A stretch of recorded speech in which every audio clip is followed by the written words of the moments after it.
Boa tarde, senhoras e senhores. Sejam bem-vindos à teleconferência da PetroRio referente aos resultados do primeiro trimestre de 2021. Obrigada por aguardarem. Neste momento, todos os participantes estão apenas ouvindo a teleconferência.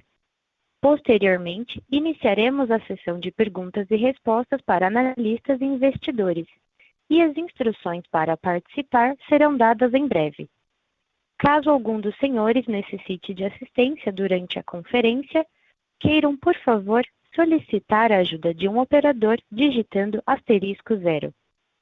Esse evento também está sendo transmitido simultaneamente pela internet via webcast e pode ser acessado através do website de Relações com Investidores da PetroRio, ri.petroriosa.com.br, através do banner Divulgação de resultados do primeiro trimestre de 2021. Antes de prosseguir, gostaríamos de esclarecer que eventuais declarações que possam ser feitas durante essa teleconferência relativas às perspectivas de negócios da companhia, projeções e metas operacionais e financeiras baseiam-se em crenças e premissas da diretoria da PetroRio, bem como em informações atualmente disponíveis para a companhia. Considerações futuras não são garantias de desempenho e envolvem riscos, incertezas e premissas, pois se referem a eventos futuros dependentes de circunstâncias que podem ou não ocorrer. Investidores devem compreender que condições econômicas gerais, condições da indústria e outros fatores operacionais podem afetar os resultados futuros da companhia e podem conduzir a resultados que diferem materialmente daqueles expressos em tais considerações futuras. Gostaria agora de passar a palavra ao Sr. Roberto Monteiro, diretor-presidente, Sr. Milton Rangel, diretor financeiro, e Sr. Francilmar Fernandes, diretor de operações. Por favor, Sr. Roberto, pode prosseguir. Boa tarde, muito obrigado pela presença de todos vocês. Eu gostaria, mais uma vez, de iniciar esse call agradecendo a equipe da PetroRio.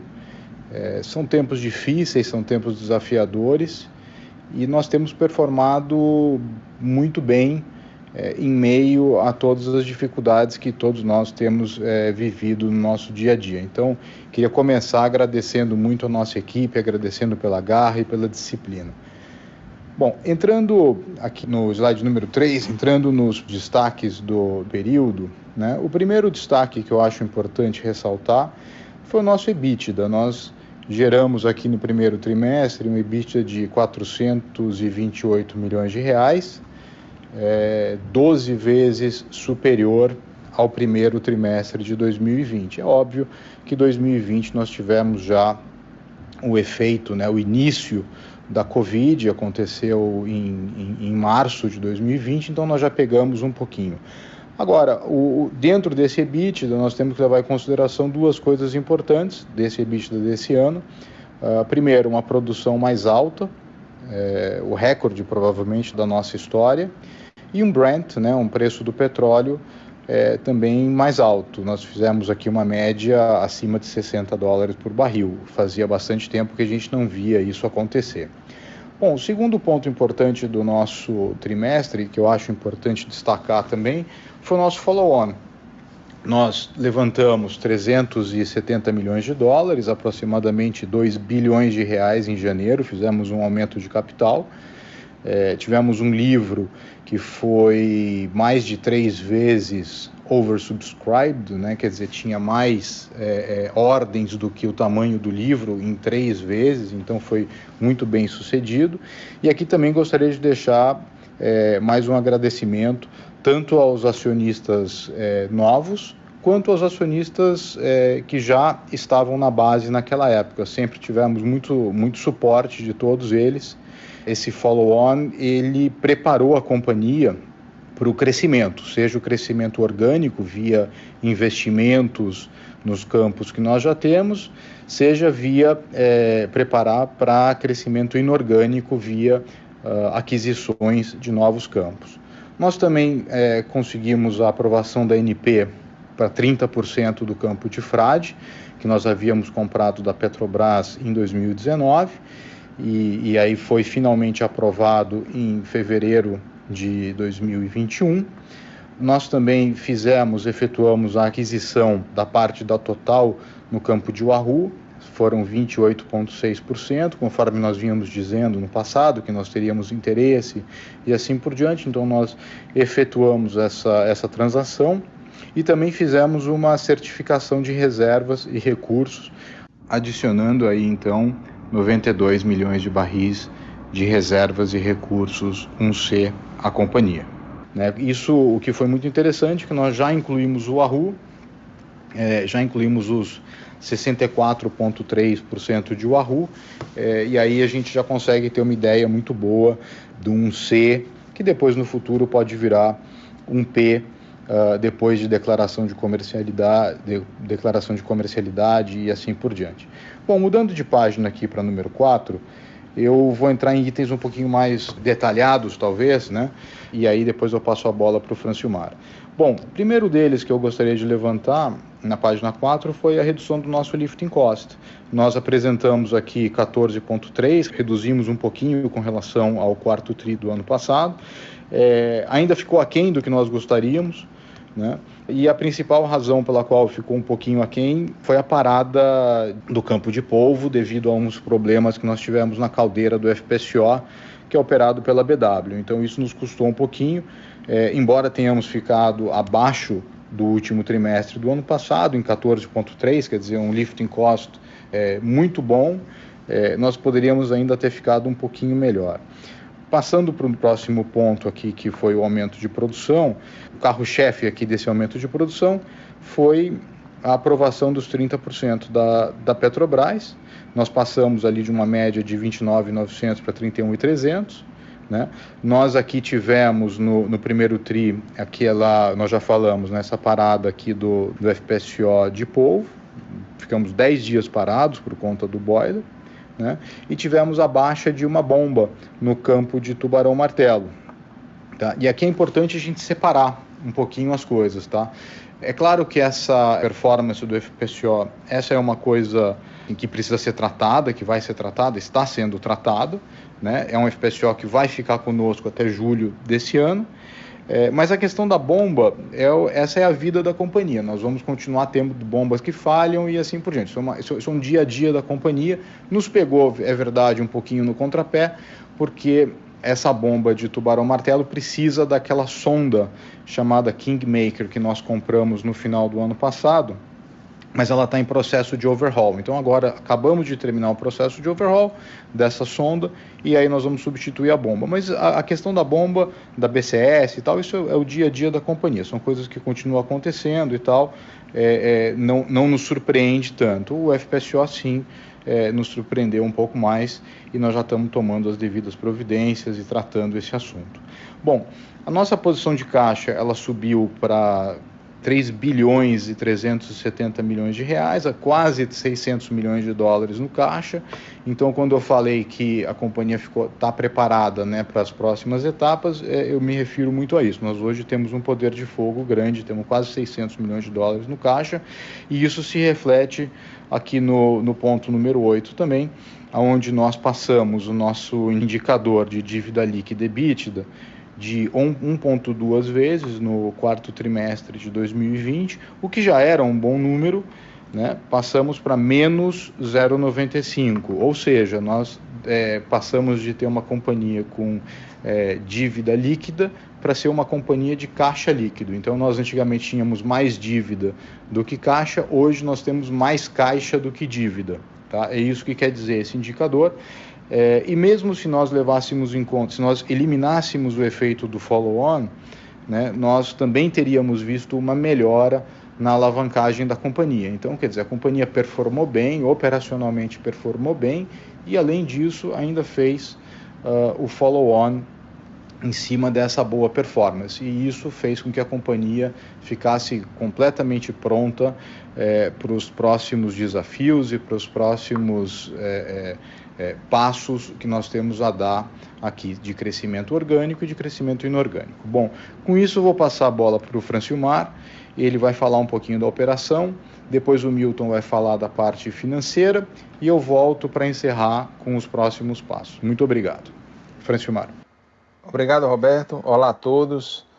Então, seguindo aqui a partir do slide número 5, com o desempenho dos ativos, acho que o mais relevante desse mês aqui, diante de todos os números aqui dessa tabela que a gente conhece bem, todo mundo meio que acompanha, mas relevante aqui é a partir de fevereiro, 5 de fevereiro, a gente concluiu a negociação e entrada dos 30% restantes do ativo de Frade. Agora a gente está com 100%, então, desde então. Então, isso aí já impacta positivamente na produção total da companhia. Isso vai para a linha de Frade. Os outros campos, Tubarão e Polvo, tiveram uma certa queda na produção. Eu vou explicar mais à frente o que causou esse impacto, algo pontual. E aí, por fim, aqui a parte do lifting cost, na parte final, realmente o principal indicador que a gente tem na parte de operações da companhia. E aí a gente vê já um retorno a um número melhor, do que apresentado no trimestre anterior, quando teve uma força para cima. Vamos detalhar a partir do slide seguinte aqui, já seguindo aqui para o 6. A gente vê aí no topo esquerdo aí, esse gráfico já tradicional do histórico da gestão do lifting cost da companhia. A gente teve aí no trimestre anterior um esforço aí nesse número para cima, e aí a gente trabalhou para retornar a números mais confortáveis, melhores números para a companhia, mas novamente tivemos aí complicações, e aí principalmente ligado ao campo de polvo, onde a gente teve um problema no FPSO de polvo, que é um FPSO fretado, já em final de contrato. Eu vou detalhar isso um pouco mais à frente, no desempenho operacional do ativo em si. Também tivemos um problema no FPSO, na verdade em um poço lá de Tubarão, onde houve uma falha da bomba BCS. Vou detalhar um pouco mais no ativo específico. E aí a gente está com um poço a menos em Tubarão. Por outro lado, positivamente, a gente teve alguns impactos que ajudaram aí na produção, e aí segurou um pouco esse número. A gente teve a incorporação do volume de Frade, dos 30% que estavam faltando, finalmente reconhecidos aí em fevereiro. E aí a parte de todas as medidas que a gente adotou ao longo do ano, a gente vem, mesmo segurando um pouco de manutenção, está conseguindo realizar tudo que estava parado anteriormente e segurando mesmo assim os custos. Também tivemos uma ajudazinha do câmbio aí, que deu uma desvalorizada no real frente ao dólar, e aí acabou ajudando um pouco no enquadramento. A gente tem plena consciência que o principal indicador da companhia em termos econômicos é o lifting cost, então boa parte do nosso esforço é direcionado para isso. A gente acha que vai ter mais um trimestre difícil aí, enquanto está finalizando a conexão de Tubarão com polvo, operando ainda com FPSO de polvo, e depois disso a gente já vê uma melhora considerável. Seguindo à frente aí no slide número 7, vamos detalhar um pouco mais sobre o campo de Frade. O campo teve operacionalmente um bom trimestre, infelizmente impactado aí por uma performance do poço MUP3. A gente teve um problema de formação de hidrato, já que perdura aí do trimestre anterior, que não foi solucionado, como a gente vê a eficiência operacional considerando toda a capacidade de produção versus o realizado. Então isso impactou negativamente na eficiência operacional do campo como um todo. Mas o FPSO em si está performando muito bem, e todas as métricas do campo também seguem na mesma linha. Agora, já no final de abril, a gente deu seguimento a uma parada programada que estava já prevista, na verdade, desde o ano passado. A gente acabou postergando aí devido ao cenário de pandemia. Iniciou-se agora dia 28/4, deve durar até o final dessa semana aqui, então estão previstos 8 dias. Seguindo agora para o slide número 8, vamos falar um pouco sobre o polvo. O campo de polvo teve mais um trimestre complicado aí devido à baixa performance do FPSO polvo, que é o FPSO fretado aí no campo, né? Já está em final de contrato. A gente prevê a mudança aí do FPSO Polvo para o FPSO Bravo no Campo Tubarão em julho. Então, nessa fase final aí, a gente está percebendo algumas complicações, baixa performance de alguns equipamentos. A gente teve aí praticamente 10 dias de parada no sistema de geração de energia, né, que lá é caldeira, e impactando bastante no processo também. Isso realmente complicou a produção e a performance do campo de polvo. Por outro lado, a gente vem colocando todos os esforços necessários para levar esse período ainda que nos resta, né, levar uma boa operação com segurança, com bons números e, na medida do possível, levar até o final do contrato em boas condições. Também nesse período, vale a pena atualizar aí, a gente finalmente conseguiu fechar toda a análise que restava para a parte geológica, né, e financeira, para dar início à perfuração de um novo poço naquele reservatório do Eoceno. Isso iniciou-se agora já no primeiro trimestre, e a construção desse poço está seguindo agora. A gente espera aí concluir e entregar para a produção nas próximas semanas. E aí a gente atualiza o mercado sobre a situação. Avançando aí para o slide número 10, para o campo Tubarão Martelo, a gente tem de relevante aqui que a gente teve um problema num poço 44, né, uma questão mais ligada à Flow Assurance, mas o pessoal conseguiu dominar relativamente rápido. O poço já está operando em condições normais. E agora, no início de março, nós tivemos a falha na BCS, que é uma bomba do poço 8, né, que é responsável por bombear e basicamente a produção do poço. Falhou aí no início de março, o poço parou desde então e está aguardando a realização do workover para a substituição dessa bomba centrífuga submersa. Aqui cabem duas observações. A primeira é que o campo de Tubarão Martelo, assim como o polvo, são campos que produzem óleo pesado e que necessitam de bombas de bombeio submerso, né, BCS, para garantir a produção do campo. Então, quando para, a gente tem que estar pronto para substituir essas bombas de imediato, né? Assim como a gente já faz corriqueiramente em polvo, agora está começando a agir em Tubarão. A outra observação é que mostra-se aí uma decisão acertada. No ano passado a gente fez a aquisição de uma sonda específica para, a princípio, fazer o workover nesse campo Tubarão Martelo, justamente em situações como essa. Então a gente está já trabalhando na preparação dessa sonda, finalizando, na verdade. A gente acabou sendo pego um pouco antecipadamente, mas a sonda está praticamente pronta para entrar em trabalho e realizar esse workover agora, finalzinho, iniciando em maio para junho. Acredito que em julho para agosto esse posto já vai estar online novamente. O FPSO Bravo, ele apresentou um bom índice de eficiência em si, né? O equipamento realmente é muito bom, o que nos enche de esperança e fortalece toda a tese de investimento, porque todas as complicações e a baixa eficiência que a gente tem no FPSO de polvo, a gente vai conseguir compensar nesse FPSO do campo de Tubarão. Seguindo à frente aqui para o slide número 11, vamos fazer uma atualização geral sobre o tieback, né, polvo e Tubarão Martelo. Então, o projeto está a pleno vapor, já estamos aí superando os 60% de avanço físico. A parte financeira também está indo dentro do programado, tudo até o momento indo dentro do planejado, apesar de todas as complicações impostas aí por essa pandemia e tudo mais, mas o pessoal está conseguindo contornar muito bem. A parte de fabricação de linhas e a entrega de equipamentos e tudo mais, tudo indo em linha com o previsto aí para finalização em julho próximo. O poço do Tubarão 10, ele entra mais ou menos em paralelo à operação dele. Assim que a gente concluir o workover de substituição da bomba do poço 8, o pessoal entra com a sonda para fazer a completação do poço 10, entregando aí em setembro próximo. Aqui do lado direito a gente vê aí uma foto só ilustrativa aí sobre uma das bobinas que tem uma parte da linha de produção e os forjados aí nos terminais que está coberto. Seguindo à frente aí para o slide número 12, é só uma atualização sobre o bloco lá de Wahoo. A gente fez a aquisição de 28,6%, que era a parte da total do bloco. Com isso a PetroRio chega aos 64,3%. Mais importante aqui é que a gente já estava com o stake de operador da parte adquirida da BP, os 35,7%. Com isso, a gente já iniciou os trabalhos preliminares de engenharia para funilar a parte de conhecimento e o que é que a gente consegue aplicar de melhores soluções para melhorar condições de custo financeiro, né, e antecipação de início, ou seja, tudo que é financeiro e prazo para melhorar a condição.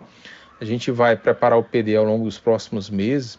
Acreditamos aí que até o final do segundo semestre a gente esteja fechando com o restante do consórcio e entregando a agência para aprovação.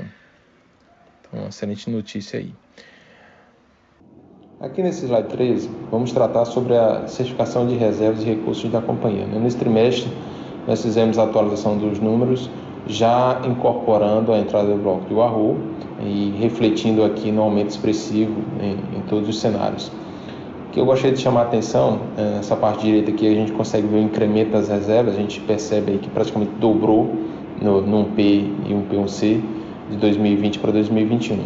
E aqui a gente consegue ver dois números bem representativos. Um é a entrada de 87 milhões aí referente ao Wahoo, referente à participação da PetroRio em 64,3%, também representando toda o vigor aí do campo, o potencial para nos ajudar no crescimento da companhia. Mas outro número bem importante é a evolução aí da 1P dos ativos que a gente já produz, né? Tubarão, Polvo e Frade saindo de 113 e chegando a 118. E isso considerando já o que foi produzido ao longo do ano de 2020. Isso reflete um aumento de mais de 10 milhões de barris e mais de 10% aí do que a gente tem em um ano com a produção andando a pleno vapor. Todos os outros, tanto 2P e 2C como 3P e 3C, a gente vê aumentos realmente consideráveis. Um outro ponto importante para a gente elevar aqui é a questão da extensão da vida útil do campo de Frade. Uma vez que a gente forma um novo cluster, Frade e Wahoo, a gente joga a produção que estava antes prevista para encerrar em 34 para 2054, mostrando mais uma vez acertada a estratégia da companhia de extensão de vida útil de campos e aumento futuro da recuperação. Bem, com isso eu encerro a minha participação, passo a palavra aí para o Milton. Obrigado a todos. Obrigado, Francilmar. Boa tarde a todos. Dando continuidade aqui à apresentação, no slide 14, vamos falar um pouco agora do desempenho financeiro da companhia no trimestre. Considerando aqui as colunas que excluem o impacto do IFRS 16, a gente teve um faturamento de 655 milhões de reais, proveniente da venda de aproximadamente 1 milhão de barris em Frade e aproximadamente 900 mil barris entre Polvo e Tubarão-Martelo. Fora o faturamento do campo de Manati, na ordem aí de 27 milhões de reais. Considerando o CPV, royalties, G&A e outras receitas e despesas operacionais, a gente atingiu um EBITDA de 407 milhões no trimestre, uma margem de 62%.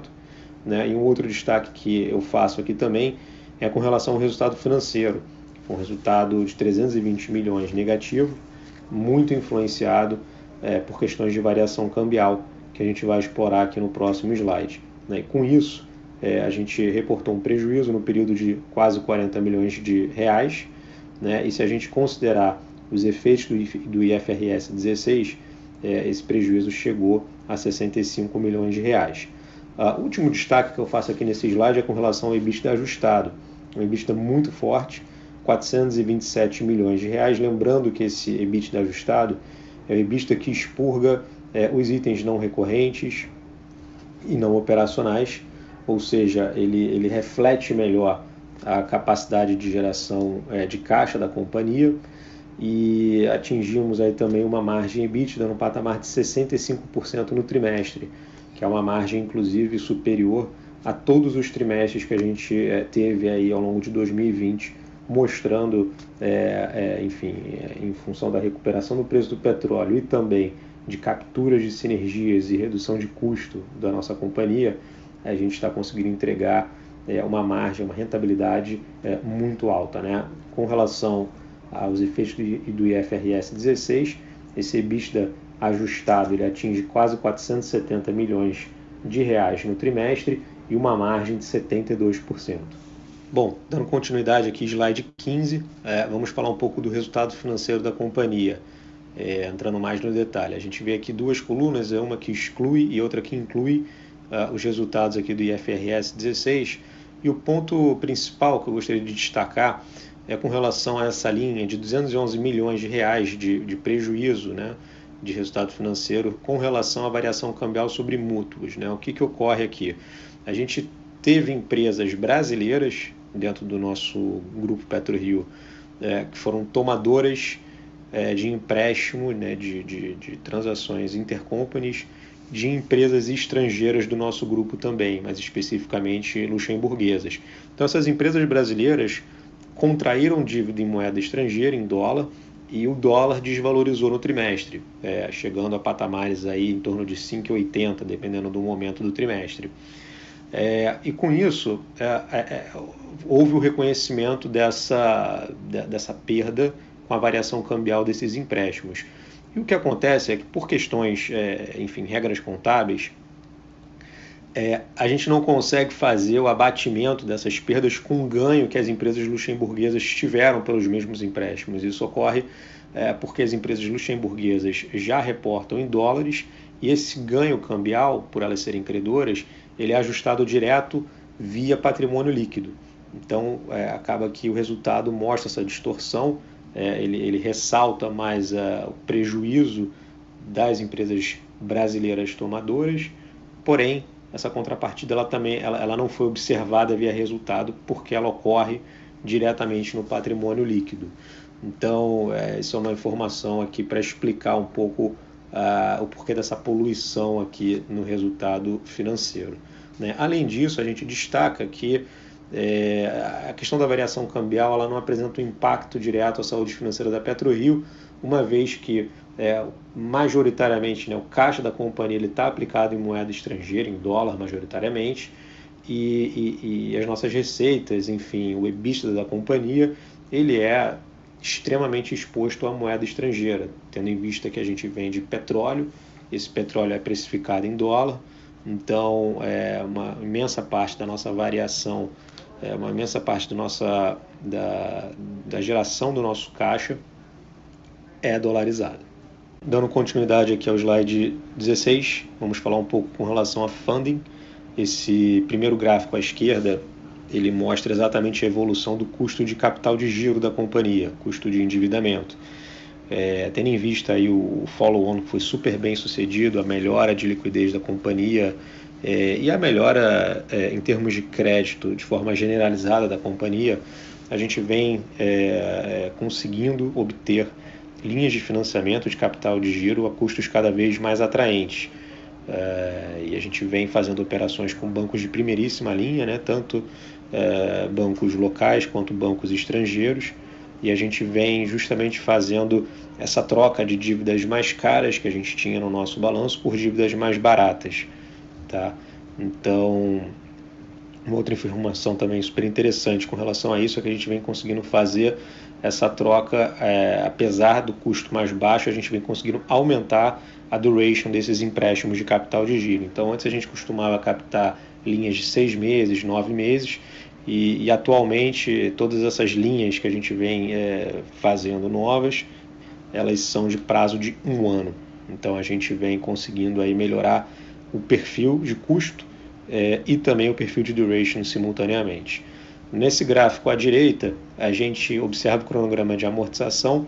Bom, como eu já expliquei, o follow-on extremamente bem sucedido, a gente levantou mais de 2 bilhões de reais, isso deu um reforço muito importante para o nosso caixa e deixa a situação da companhia, em termos de liquidez, extremamente confortável para os compromissos que a gente tem aí, tanto de curto prazo, menos de 12 meses, como também para os compromissos aí no segundo e no terceiro ano e de uma forma geral para a companhia. Lembrando que a gente vem também sendo super bem sucedido aí na questão da rolagem de boa parte desses endividamentos, o que traz ainda mais tranquilidade com relação a essa nossa situação financeira.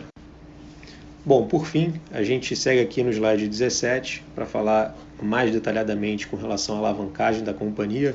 Um indicador que a gente gosta de seguir bastante é a dívida líquida sobre o EBITDA ajustado. Lembrando que o EBITDA ajustado é aquele que expurga efeitos não recorrentes e não operacionais da companhia, mais fidedigno à geração de caixa operacional da companhia. E, bom, com relação ao nosso passado recente, aqui o primeiro trimestre do ano, a gente, por conta do follow-on, a gente é caixa líquido, né? Então a gente tem esse indicador negativo. Ele está em menos 0,9 vezes aproximadamente, com caixa líquido de mais de R$1 bilhão.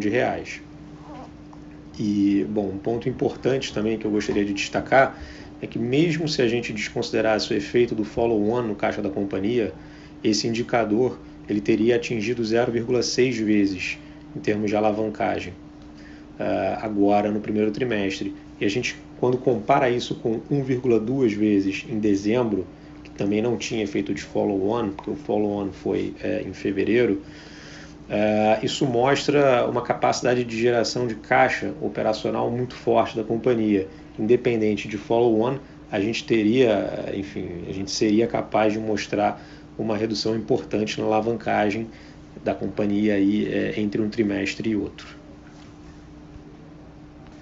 Bom, e por fim, eu passo agora a palavra ao Roberto, para que ele possa explicar aí os próximos passos e posteriormente a gente abrir a perguntas e respostas. Uma boa tarde a todos, obrigado. Muito obrigado, Milton. Bom, eu vou passar aqui pelos próximos passos antes da gente abrir para perguntas e respostas. O primeiro deles, como não podia deixar de ser, é o nosso foco em segurança e saúde, para que a gente possa continuar performando da maneira que a gente tem performado aqui nos últimos trimestres, mesmo no meio dessa confusão toda de Covid e assim por diante. Entrando um pouco mais no detalhe dos projetos operacionais, nós temos aqui alguns projetos bem importantes acontecendo. O primeiro deles, como o Francilmar já falou, é a conexão de polvo com tubarão-martelo, que a gente está estimando para a primeira quinzena de julho desse ano. O projeto vai andando bem, mas enfim, é um projeto muito importante para a companhia, porque além de melhorar muito a eficiência dos dois campos, também reduz de uma forma grande tanto o nosso lifting cost, quanto também a emissão de gás carbônico, por exemplo, e assim por diante. Então, é um projeto que otimiza tudo, um projeto muito interessante que a gente está em vias de terminar. Depois nós temos aqui 2 poços, né? Um deles é em polvo, que nós tomamos a decisão de perfurar o Eoceno de polvo e esperamos colocar em funcionamento em breve. E depois nós temos o poço de tubarão-martelo, que vai acontecer no terceiro trimestre desse ano agora. Então, 2 poços que devem entrar em produção, né, ao longo dos próximos meses. Depois, além disso, nós temos também que nos preparar para o início da campanha de perfuração em frade. O nosso objetivo seria iniciar a perfuração de frade ainda esse ano, tá? Bom, agora de coisas que já não são tão operacionais, são mais do lado de M&A regulatório, aprovação da aquisição de Wahoo pela ANP, é muito importante que isso aconteça para que a gente possa declarar a comercialidade do campo e começar a se preparar para o projeto de conexão de Wahoo com frade, né? E depois, finalmente, um foco muito grande no nosso crescimento inorgânico, através de aquisições, oportunidades de M&A, que esse tem sido o nosso DNA nos últimos trimestres e nos últimos anos. Bom, então esses são os próximos passos que nós temos aqui pela frente. Com isso, gostaria de abrir para perguntas e respostas. Junto comigo aqui nós temos o Francilmar, nosso diretor de operações, o Milton, nosso CFO, e o Emiliano, nosso diretor jurídico e administrativo regulatório. Muito obrigado a todos. E queria abrir para as perguntas e respostas, então. Senhoras e senhores, iniciaremos agora a sessão de perguntas e respostas para analistas e investidores. Caso tenha alguma pergunta, pressione *1 do seu telefone. Se a qualquer momento sua pergunta for respondida, aperte *2 para se retirar da fila. A nossa primeira pergunta vem do Sr. Christian Audi, do Santander. Obrigado. Oi, Roberto, Milton e Francilmar. Primeiramente, parabéns aí com os resultados, muito positivos em todos os sentidos, produção, volume, custos e do lado financeiro. Então, parabéns pelo trimestre. Eu tinha 3 perguntas, 2 mais do lado operacional e uma estratégica. A primeira, Roberto e Francilmar, acho que vocês deram bastante detalhe aí sobre esses problemas, né, que ocorreram com frade, polvo e tubarão-martelo. Só estava tentando entender, dá para vocês nos darem assim, um big picture do que realmente foi esperado, o que foi uma surpresa, o que te preocupa mais dentro desses 3 eventos aí? E o Francimar já detalhou bastante, mas eu só estava tentando entender o que restou, que ainda não foi resolvido, né, entre o poço P3 lá de Frade, os problemas de polvo da caldeira e, por último, com o tubarão-martelo, o polvo 44. A segunda pergunta era mais olhando para frente, o desconto de Brent que vocês talvez terão. Como é que está a visão para vocês do petróleo e desconto para o Brent no próximo TRI, talvez? E por fim, Roberto, se você puder só tocar do lado estratégico, de como é que está o processo de Albacora, o que você tem sentido alguma mudança, dado todas essas mudanças que a Petro está passando, né, com relação ao processo de Albacora, e o que seria próximos passos aqui, e também do lado estratégico com a RU, como é que estão as conversas depois do sucesso que você teve aí com a BP, em total, as conversas com a IBV sobre um potencial interesse do lado deles de comprar o teu stake em Wahoo. Obrigado. Obrigado, Christian. Boa tarde. Em primeiro lugar, muito obrigado pelas perguntas. Eu vou responder as 3. O Francimar está do meu lado aqui, mas eu vou responder as 3 aqui. O Francimar, depois, se quiser, complementa alguma coisa na primeira pergunta. Com relação aos problemas operacionais, vamos chamar assim, né, os problemas que nós tivemos, vamos lá. Com relação ao campo de Frade. O campo de Frade, nós tivemos o MUP3, que teve hidrato no ano passado. Nós conseguimos abrir o poço por 15 dias ou um pouco mais do que isso. Se não me engano, foi em fevereiro. Mas depois esse poço voltou a apresentar alguns probleminhas e a gente fechou o poço de novo para tentar voltar à produção em algum momento agora dos próximos dias, próximos meses, alguma coisa assim, tá?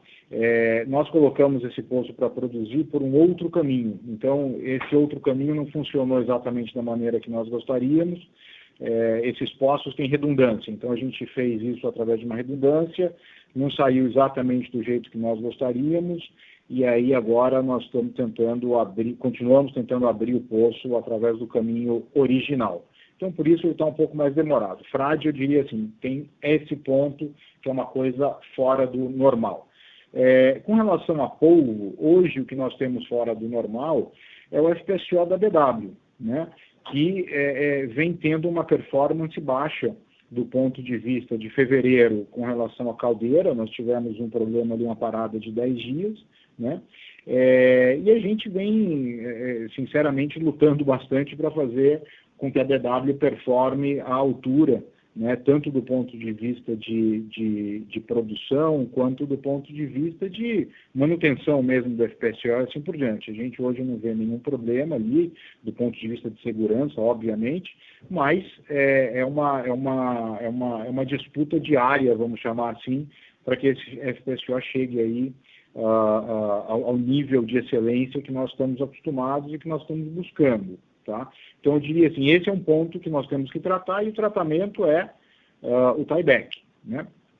Com relação ao poço de tubarão-martelo, ao campo de tubarão-martelo, nós temos um poço que está parado, que é o 8, né? Que é o tubarão-martelo 8. Esse era um poço que estava produzindo desde o começo do campo e que falhou, é uma bomba que falhou. Tá?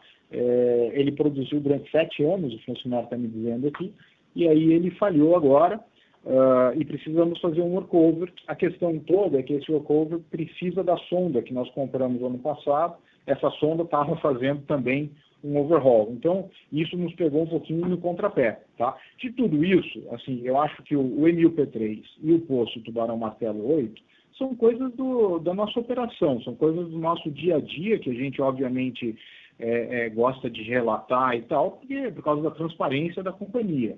Né? O que realmente é uma coisa mais fora do comum, eu diria e classificaria, é a questão da performance do FPSO de polvo, né? Nós estamos tendo hoje o campo de polvo ali com uma performance de menos de 90% em alguns meses, e isso realmente é muito baixo, tá? Então, eu diria assim, esse é o ponto a ser tratado, é o FPSO do campo de polvo, que o tratamento nós já conhecemos, né? Ele vai ficar aqui mais 60 dias, e aí vai enfim, vai entrar a produção no FPSO do Tubarão-Martelo, que tem tido uma performance excelente ao longo do ano, enfim, desde que nós compramos o FPSO.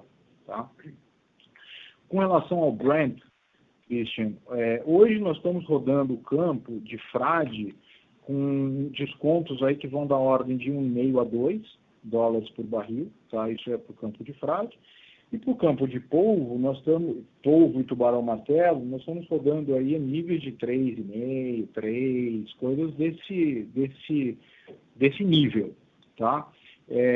A gente provavelmente tenha um carregamento aí de 500 mil barris antes de julho, né? Que deve ter um desconto um pouco maior, porque é um óleo que estava fora de espécie, estava com um pouquinho mais de água, o limite máximo de água é 1%, esse óleo tem um pouco mais de 1%, tem 3%, 4%, e aí então ele vai ter um desconto um pouco maior, porque a gente estava usando esse óleo, já é um óleo que está no FPSO, e a gente vem usando para fazer blend para todo o off-take que a gente faz. E aí a gente sempre entrega o óleo a 1%, que é o limite, né? E agora, com a transferência do FPSO, a gente vai ter que vender esse negócio todo de uma vez. Talvez tenha um desconto um pouco... Talvez não, vai ter um desconto um pouco maior. Vai ser uma coisa de um dígito ainda, não é nada do outro mundo também, mas vai ter um desconto um pouquinho maior. Então é isso que a gente está vendo do ponto de vista de desconto para o Brent. Quer dizer, as coisas estão bem normalizadas e bem tranquilas, eu diria, inclusive, a níveis aí pré-IMO 20, né? Pré-Covid e pré-IMO 20. Então, a gente está, eu acho, em níveis bons de desconto. Tá? Com relação ao Albacora, a gente, até o momento, não identificou nenhuma mudança com relação à Petrobras. Nós sabemos que o bid vai acontecer em julho. Tá? Hoje, né, a ideia é que aconteça na primeira quinzena. Nós não sabemos aí se isso vai mudar, se isso vai para frente ou não, uma coisa que não está sob nosso controle, mas hoje eu diria que a expectativa é que aconteça em julho, talvez na primeira quinzena de julho, esse bid. Tá? E a gente não notou nenhuma mudança da Petrobras, nenhuma mudança de atitude da Petrobras com relação ao processo. Tá? Então, a gente está fazendo, enfim, está trabalhando em data room, tudo isso, nada a reportar aqui nesse quesito, tá? E com relação à IBV, Christian, nós mandamos a eles, né, conforme a gente já tem dito no passado, nós fizemos uma proposta a eles, uma proposta vinculante, né, para a aquisição do campo, e eles estão ali dentro do processo deles de tomada de decisão. É um pouco mais lento, às vezes pode ser um pouco frustrante, mas a realidade é que a nossa proposta também, por uma estratégia nossa, tinha um prazo mais longo. Então, nós temos aí, pelo menos até o final de maio, em que eles têm espaço, têm tempo para trabalhar nesse processo de tomada de decisão interno lá da companhia. Né? Na verdade, a decisão não é tanto da IBV aqui, é uma decisão mais dos sócios da IBV, que são a Bharat Oil e a Videocon, duas empresas indianas. Tá? Então, é assim que está. Quer dizer, eu hoje não consigo dizer nem se existe muita atração ou não, mas eles têm, sim, uma proposta da companhia para, se interesse tiverem, venderem o campo. Está ótimo. Bastante claro. Obrigado pelos detalhes e parabéns mais uma vez. Obrigado a você, Christian. Um prazer. A nossa próxima pergunta vem do Sr. Pedro Soares, do BTG Pactual. Boa tarde, Roberto. Boa tarde, Milton, Francilmar. Eu tenho 3 perguntinhas também aqui do meu lado. A primeira, referente à nova perfuração ali no campo de polvo, né, no Eoceno, que acho que é a novidade aí. vocês puderem comentar um pouquinho mais sobre o processo decisório, dos tomadas de decisão aí de vocês e do time, lógico que passa por um conjunto de coisas, mas as caixinhas que foram ticadas com relação à evolução de preço, se isso está deixando vocês bastante confortável para fazer essa nova perfuração, se talvez dá um pouco de cor para a gente sobre o fluxo de petróleo esperado ali com o novo poço, o CAPEX envolvido nisso. Acho que seria bastante ajuda aqui para a gente, até puder comentar um pouco se faz sentido com todas essas condições macro e do que vocês vão falar um pouco a respeito das decisões envolvidas nesse processo, faz sentido esperar mais perfurações desse tipo ao longo desse ano. A segunda pergunta em relação ao off-takes, né, a gente viu, vocês explicaram bastante já no release o motivo, mas uma redução agora no primeiro tri. Se a gente agora, a partir do segundo tri para frente, a gente deveria esperar uma evolução mais gradual, ou não, talvez aumentando já bastante agora no segundo tri, até para aproveitar esses momentos de preços bastante favoráveis. Então, acho que vocês puderem passar um pouquinho de cor sobre isso. E a terceira e última, bem rapidinho, na parte, acho que até em follow-up da pergunta anterior, mas na parte ali de lifting cost, tudo que impactou Tubarão Martelo, polvo também, e está imaginando que Tubarão Martelo ainda vai sentir um pouco desses impactos por algum tempo. Se puderem comentar um pouco do que a gente pode esperar de evolução desses lifting costs, da companhia como um todo, agora no segundo tri, ou até que seja concluído o tieback, né, de polvo Tubarão Martelo, faz sentido imaginar que continue nesses patamares que estão aqui, ou se às vezes até com a chegada de produção de frade a gente possa ver algo mais próximo ao que foi o terceiro tri do ano passado, um pouquinho mais de evolução mesmo do que vocês estão vendo já na ponta aí, por favor. Obrigado. Pedro, me desculpa, eu peguei só você parou aqui nos off-takes, você estava perguntando aqui quantos off-takes nós faríamos aqui no segundo trimestre. Isso, sobre a evolução de off-take, se faria sentido imaginar algo mais gradual até o fim do ano ou não, se já os volumes estão bem mais altos. E por último, com relação até a pergunta anterior sobre os problemas lá de Tubarão Martelo, polvo, se faz sentido, até imaginando que Tubarão Martelo vai se manter, né, com alguns problemas por algum tempo até que troque a sonda ali, que a sonda chegue e realize os workovers, faz sentido a gente imaginar na ponta patamares de lifting costs próximos ao que a gente viu nesses últimos 2 trimestres, ou se talvez até com a chegada dos 30% de frade possa haver algum espaço em algum upside para uma redução um pouco mais forte, mesmo antes que esse workover seja realizado e que o tieback seja concluído. Ok. Bom, Pedro, então eu vou passar aqui o seguinte, com relação ao processo decisório de frade de polvo, né, é claro que a gente passa pelo... Alô? Eu estou ouvindo ainda. Então tá bom. Desculpa que deu uma confusão com os telefones aqui. Mas, enfim, é claro que passa um pouco pela questão do preço, pela questão do óleo estar num cenário um pouco mais construtivo, né, do ponto de vista mundial e assim por diante, mas é importante lembrar que esse é um poço, né, que custa 13 milhões de dólares, 14 milhões de dólares, não mais do que isso, até menos do que 13 milhões de dólares. Hoje nós estávamos vendo um número que era quase um pouquinho mais de 10, 11 milhões de dólares, tá?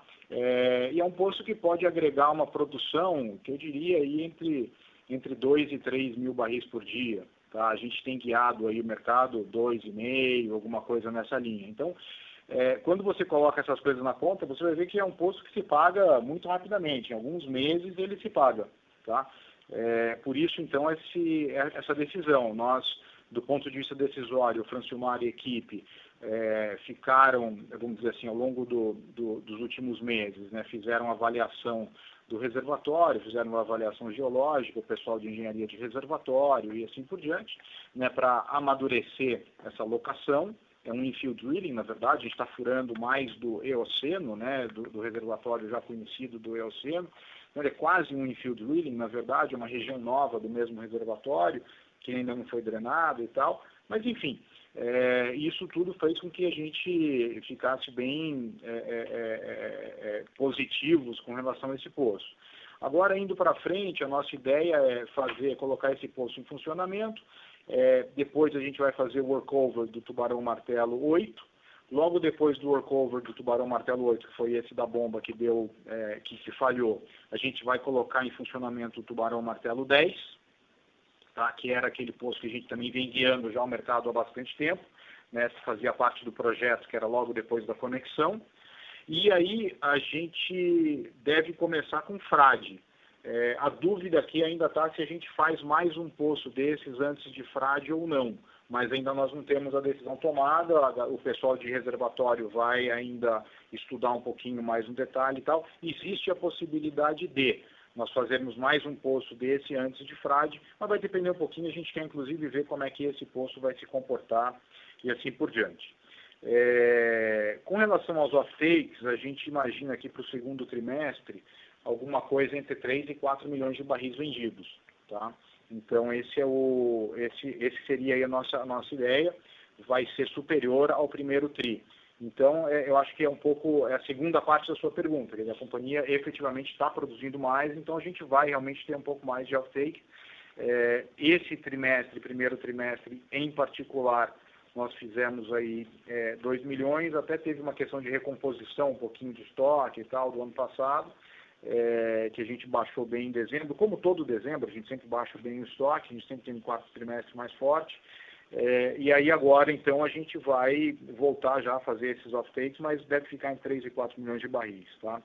Com relação a lifting cost, a gente espera, sim, uma redução a partir do segundo semestre. Nós, agora, obviamente, nós temos a questão do nosso lifting cost de Tubarão Martelo e tal.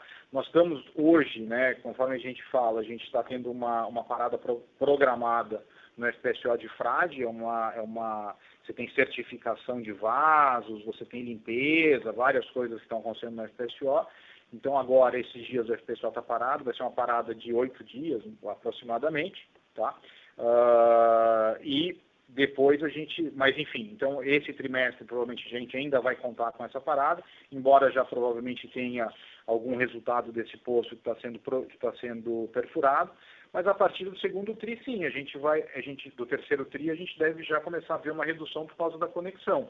São 50 milhões de dólares ao ano que saem do nosso OPEX, então, sem dúvida, a gente deve começar a enxergar uma redução aí do nosso lifting cost. Tá bastante claro, Roberto. Obrigado pelas respostas. Obrigado a você. Obrigado a você, Pedro. A nossa próxima pergunta vem do senhor André, do Itaú. Roberto, obrigado por pegar minhas perguntas.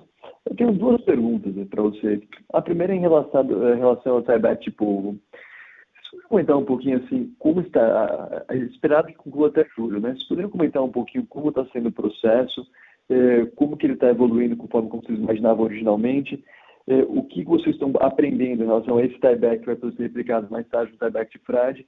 Eu queria um pouquinho mais de granularidade. O início que vocês fizeram no resultado já ajudou bastante, mas queria entender um pouquinho melhor como está indo o processo, como vocês estão diferente do que foi desenhado originalmente e o que você está imaginando para a frade mais para frente. A segunda pergunta que eu queria fazer é também em relação ao M&A. A gente viu, do ponto de vista, assim, vocês conseguiram levantar levantar bastante recursos, tem muito mais firepower hoje, mas o mercado, de forma geral, também parece ter crescido bastante. Até quando a gente olha o Albacora, as notícias que têm sido veiculadas têm indicado muito mais preço do que se imaginava originalmente. Então, se você pudesse ponderar um pouquinho como você vê esse mercado de M&A indo para frente e como você vê esses novos entrantes, o aquecimento, talvez nem novos entrantes, né, mas os participantes do mercado talvez agindo um pouco mais agressivamente. Tá bom, André. O Francimar vai falar um pouquinho sobre o tieback de Tubarão Martelo e depois eu falo um pouco sobre o M&A. Excelente. Okay.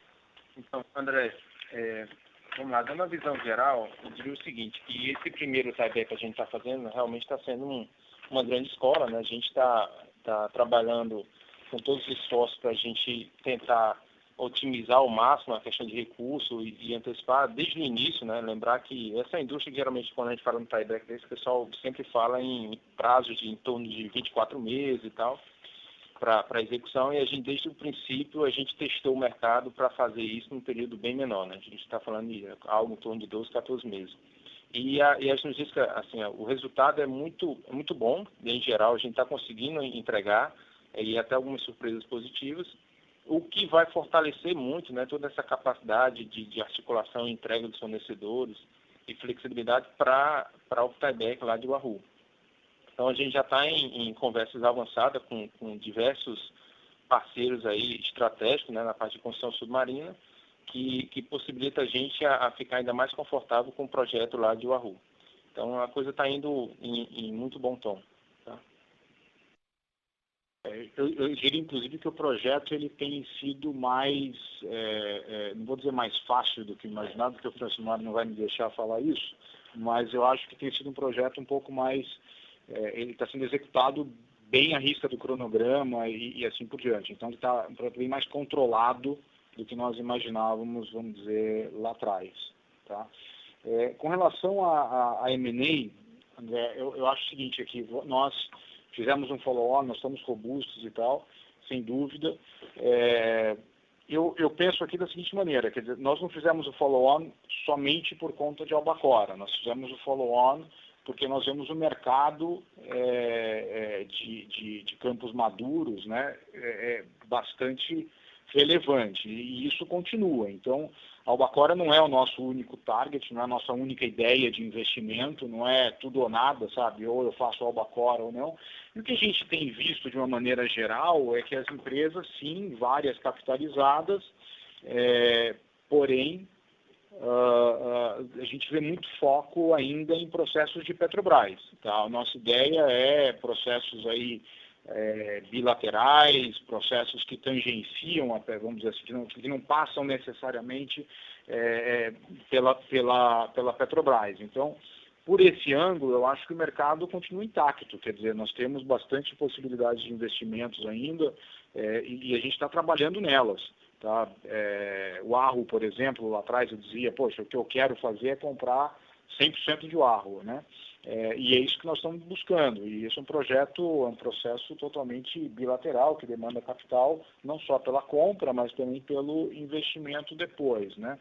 E aí temos alguns outros processos bilaterais que eu também não posso entrar muito aqui no detalhe, mas a gente continua positivo, quer dizer, eu acho que esse momento continua super positivo para a companhia e para a gente como um todo.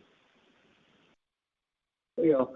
E Roberto, aqui, até aproveitando esse ponto, você mencionou de acordos de compras de baterais fora do escopo da Petrobras, como que você vê a pauta de parcerias? Que até agora vocês têm ido, assim, vocês têm poucos parceiros, vocês têm a prerrogativa de ter um stake de operador, certo? Como você veria a ideia de fazer uma parceria em novos ativos, ou tanto com players existentes que estão no Brasil, ou com novos entrantes aqui no mercado? André, nós não temos nenhum problema com relação à parceria, nós gostamos assim, da ideia de parceria. O que eu acho que é importante é que isso seja uma parceria com pessoas que têm a mesma cabeça que a PetroRio. Tá?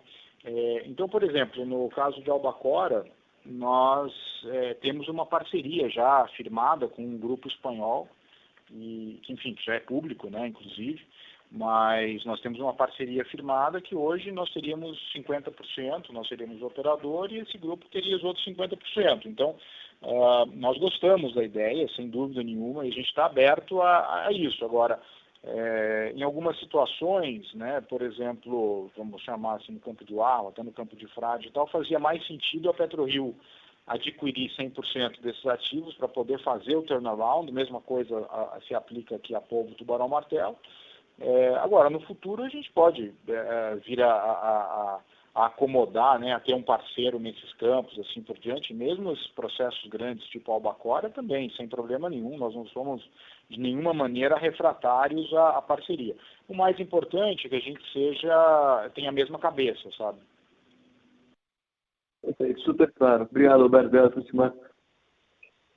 Obrigado a vocês. A nossa próxima pergunta vem do senhor Regis Cardoso, do Credit Suisse. Boa tarde, Roberto, Milton, Francimar. Obrigado pelas perguntas. Acho que são talvez mais follow-ups sobre temas anteriores. Vou me permitir tocar em alguns assuntos diferentes aqui. Acho que as respostas talvez sejam um pouco mais curtas. A primeira delas, a gente discutiu um bocado sobre posição de caixa, alavancagem líquida.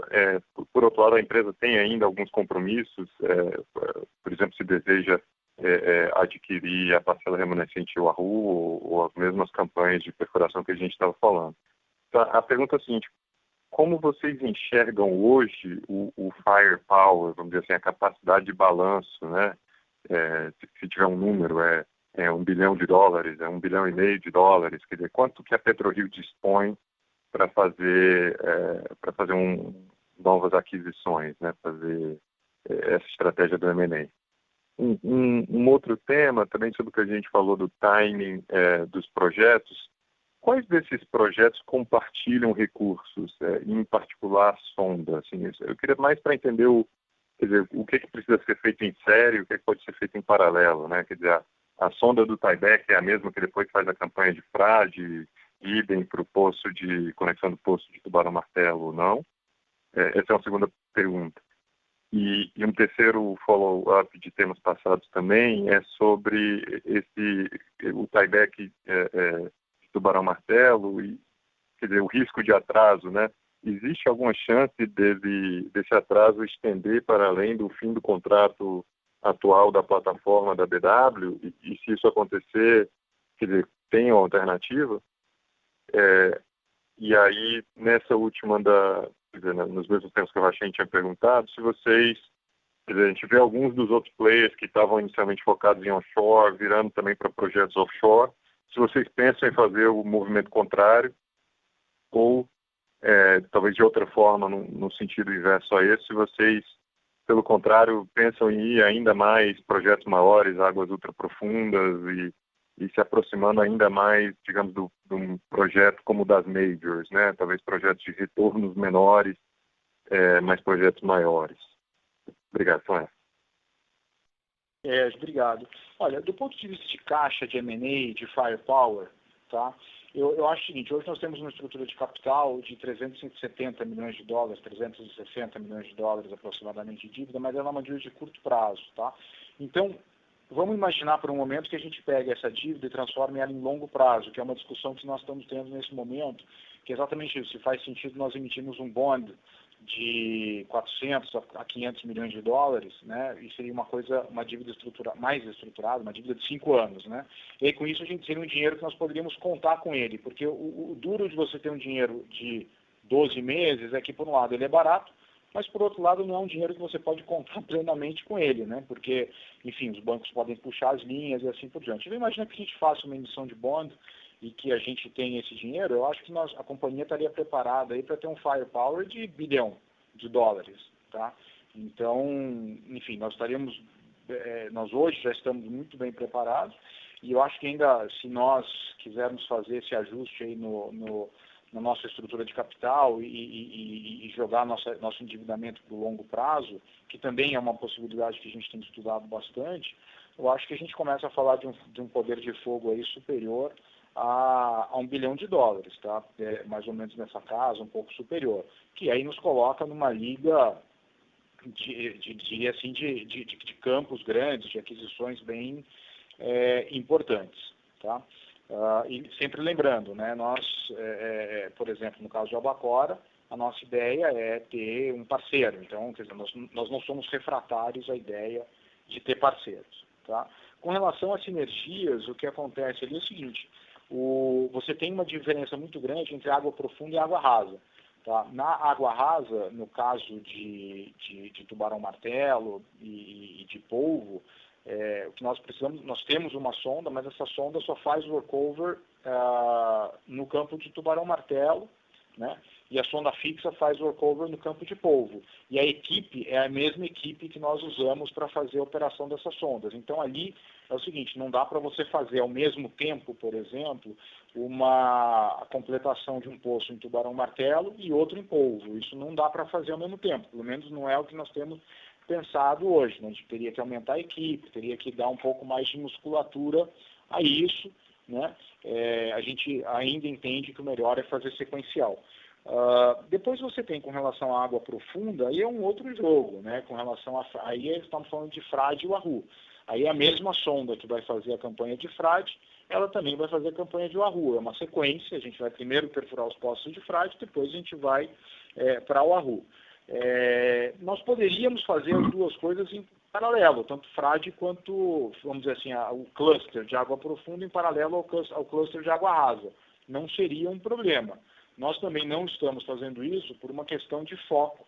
A gente não quer, até porque é o nosso primeiro projeto dessa envergadura e assim por diante, tanto no caso do tieback de polvo, tubarão martelo, os workovers e assim por diante, quanto depois lá na frente em frade. Então a gente não quis colocar os dois. Seria mais fácil fazer alguma coisa em paralelo de água profunda e de água rasa, mas também não foi a nossa decisão.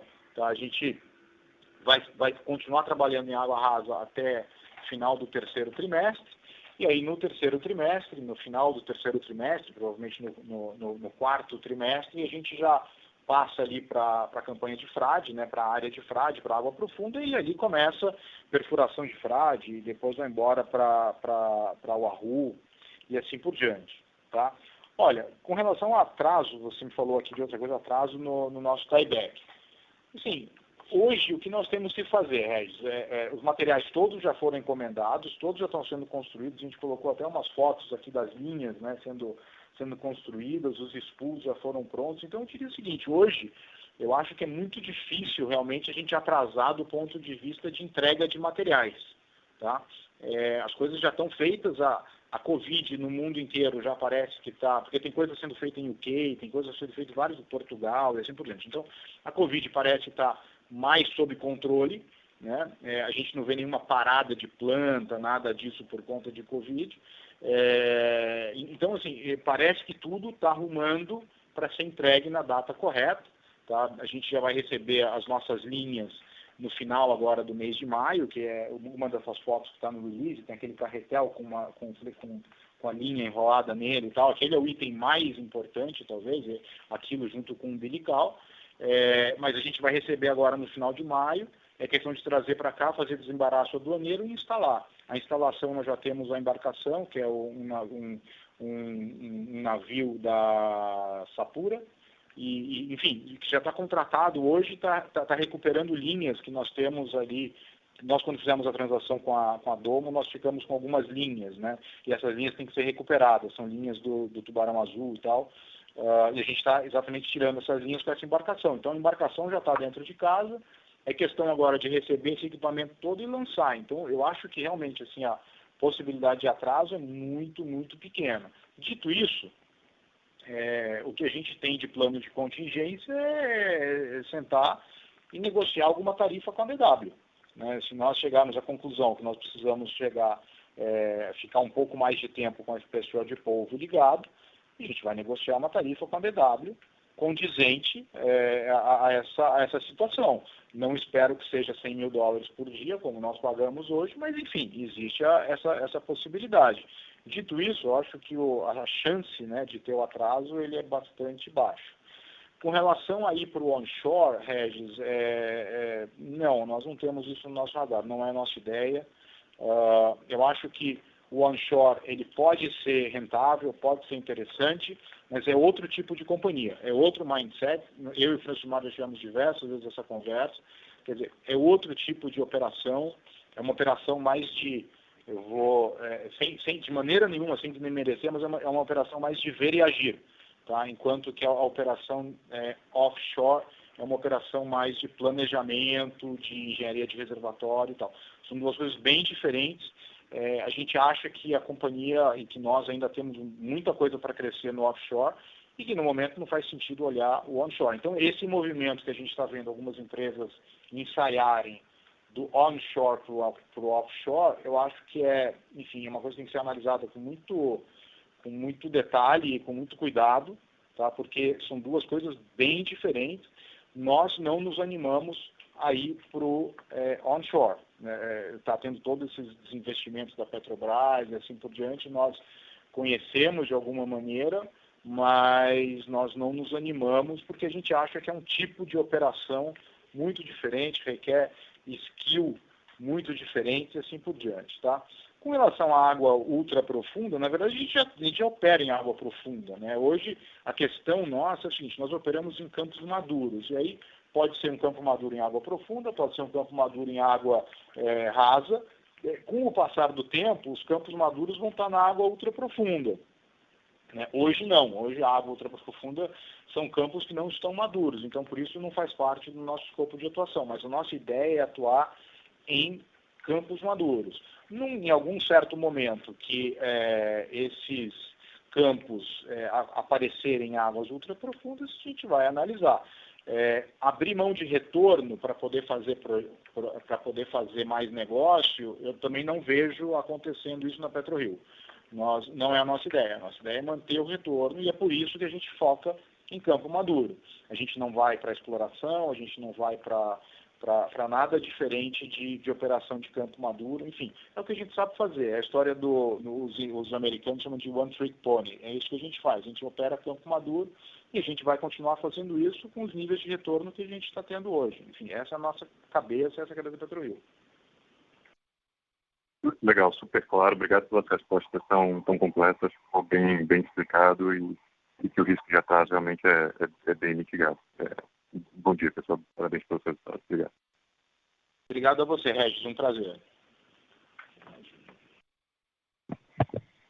A nossa próxima pergunta vem da webcast do Sr. Felipe Bravo, do Indy Capital. Boa tarde a todos. Obrigado pelo call. No começo da apresentação, o Roberto comentou que o lifting cost ficou aquém do que a empresa gostaria. No entanto, uma conta simples de OPEX sugere um custo anualizado em torno de 160 milhões de dólares versus uma expectativa de 180 a 190 milhões de dólares. Além do câmbio, quais outros fatores explicam essa performance? Obrigada. Boa tarde, Felipe. Obrigado pela pergunta. Um bom ponto que você levantou. Aqui, na verdade, é o seguinte, nós tivemos efetivamente hoje o nosso running rate, se você pegar e simplesmente multiplicar por 12, né, ou por 4, né, o trimestre e tal, a gente realmente chegaria alguma coisa próxima de 160. Na verdade, que a gente vem guiando, né, o mercado, guiando as pessoas e de alguma maneira para alguma coisa mais na casa de 170. Então, esses 10 milhões que existem de diferença, do 160 para o 170, o 180, 190, assim, aí já seria uma coisa mais, teria um pouco de contingência, um pouco mais, sabe, o nosso número mesmo, que nós estamos perseguindo é 170, né?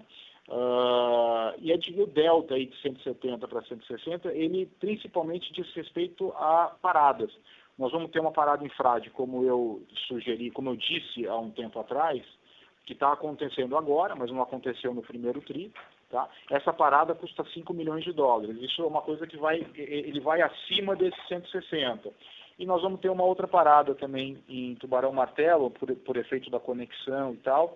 Não vai chegar a esse valor, mas, enfim, vamos ter também uma outra parada. Então aí você vai chegar a alguma coisa entre 165 e 170 já, naturalmente. Claro que você tem o efeito do câmbio, que nos ajudou um pouco, mas é isso, quer dizer, a nossa cabeça ele está mais na casa de tentar fechar o ano aí próximo a um running rate de 100. Na verdade, a gente não vai fechar o ano a 170, porque na metade do ano nós vamos tirar o FPSO de polvo, então tem que ajustar direitinho, mas o running rate seria aí 170, e depois dos 170 milhões, a gente teria que tirar o segundo semestre do FPSO de polvo, que deveria ficar alguma coisa na casa aí de 25 milhões, ou alguma coisa nessa linha. Então, o custo aí para o ano inteiro deveria ser esses 170 milhões de dólares, menos esses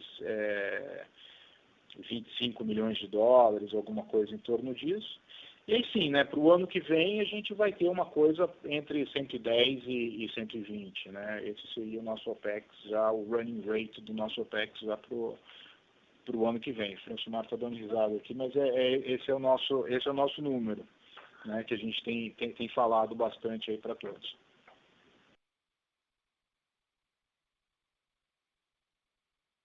A nossa próxima pergunta vem da webcast do Sr. Sérgio Lanzoni. Estão estudando a emissão de um novo bond? Oi, César, boa tarde. Nós, sim, nós estamos estudando a emissão de um novo, na verdade não é de um novo bond, né? É de um bond. Nós não temos nada, não temos nenhum bond, hoje nós temos 370 milhões de endividamento bem concentrados no curto prazo, e a gente tem estudado, sim, a possibilidade de emissão de um bond de 5 anos. Então, esse ainda é um projeto, desde o follow-on, nós iniciamos isso, essa análise. Nós tivemos conversas já com diversas casas, desde fevereiro, eu diria, assim, de fevereiro a hoje, nós já tivemos conversas com mais de 30 casas, recolhendo feedback, entendendo mais ou menos o que seria de taxa, o que seria de custos e assim por diante. E a gente está analisando com bastante carinho a possibilidade de emissão de bond. Existiu também toda uma conversa nós chamamos aqui em inglês de um education, né, do mercado em geral com relação a PetroRio, e isso tudo já está amadurecendo cada vez mais, então a gente espera poder fazer isso nos próximos meses.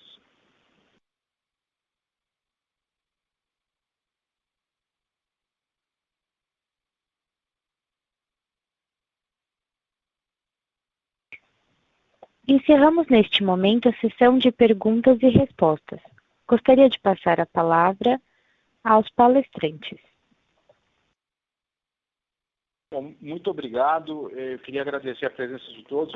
Eu pedi desculpas aí pela falha técnica que nós tivemos aí no meio do call, mas enfim, são coisas que acontecem. Eu queria agradecer a todos a presença e até o próximo trimestre. Muito obrigado. A teleconferência da PetroRio está encerrada. Agradecemos a participação de todos e tenham uma boa tarde.